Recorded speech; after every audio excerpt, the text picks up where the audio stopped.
Last time on Sailing Doodles, we sailed from Tiamen to Radang. In this episode, we explore that beautiful island and then set off on our final sail to Thailand.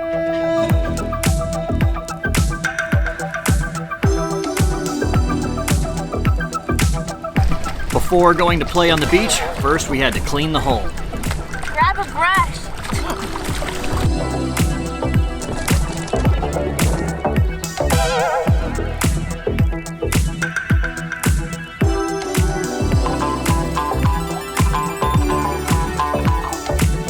With the work complete, Laura was anxious to get on the paddleboards and go exploring.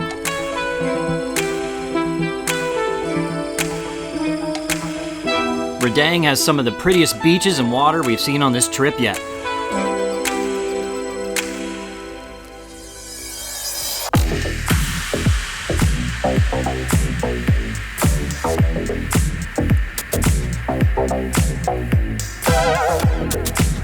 And we were amazed by how many and how friendly the turtles were.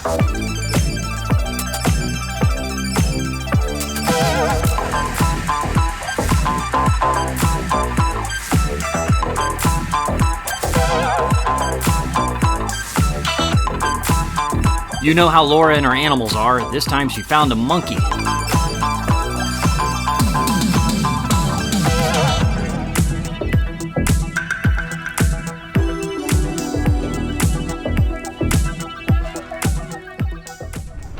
Well, we just made the last little bit of water with our Rain Man water maker. We want to thank the guys at Rain Man Desal for sending this to us.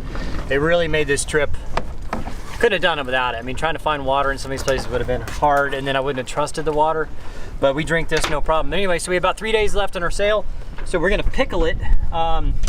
Basically, you put this little solution in about 2.5 gallons of water, and you run it through the system and let it sit in there, and it should keep things from growing. So we're gonna do that now, and then you know, we won't need it again for a while. And that's kind of the cool about the thing about these portable devices is that, you know, normally if you spend 5 or 8 or however much they are to have a water maker installed in your boat and say you're not going to have it very long, well, it stays with the boat and you lose that money. This can go wherever we go.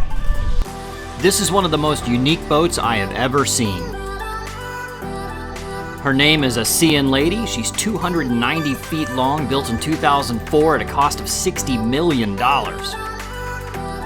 She's owned by Malaysian billionaire Vincent Tan that also owns the resort in the same bay.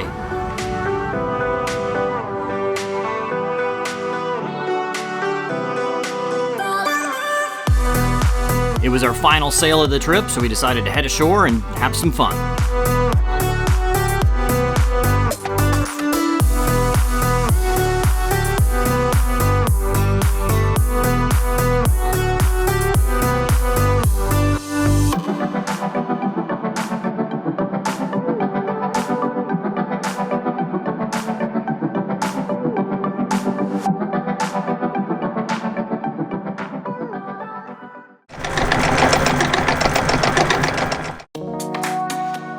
It was hard to believe that this was the final 450-mile-long leg of a 10-month, 15,000-mile journey.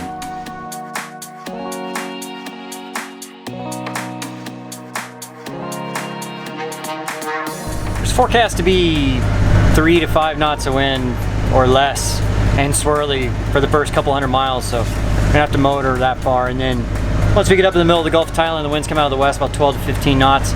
Should be good beam reach or broad reach, something like that. So motor for the first day and a half, and then the last day and a half, hopefully we're sailing in.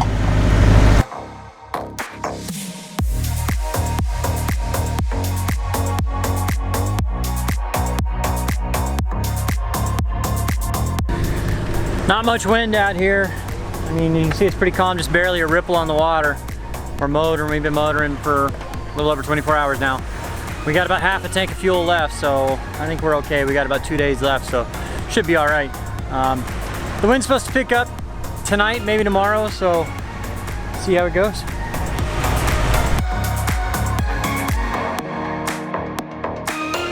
So we have 2 days left. That's it. 2 days left. Hopefully we get some sailing, and the wind is like 3 knots right now. We saw 7 knots earlier, had the sails up. Well, we still do, but we got some help from them actually. Not much out there right now. Maybe we're not supposed to get off this boat. We're being held hostage. We're stuck in it. In the middle of the Gulf of Thailand, there's actually several restricted areas you have to be aware of. So it's kind of interesting out here in the Gulf of Thailand. They have a bunch of oil wells. They're mostly LPG gas wells. You know, we're within a couple miles of one of them right now. And as soon as we started coming up, another boat right there. Well, he started heading over and got between us and the platform, and he's kind of hovering there ever since, I guess, just to make sure we don't get too close. I mean, it's kind of a smart move, because I think you would need to do that to make sure the wrong kind of people don't hurt your well. But we kind of want to turn right, and we don't want to get too close to annoy them, so I'm sure they have men with guns on board. Oh, we got something right ahead, Bobby.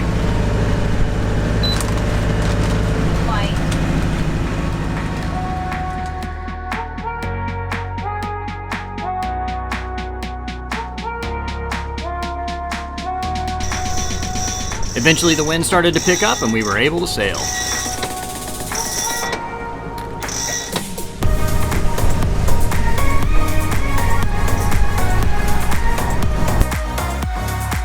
Tune in next time as we arrive to Thailand and find out what our next sailing plans are. We thank our patrons so much we couldn't do this without you. You can become a patron for as little as $1 a week.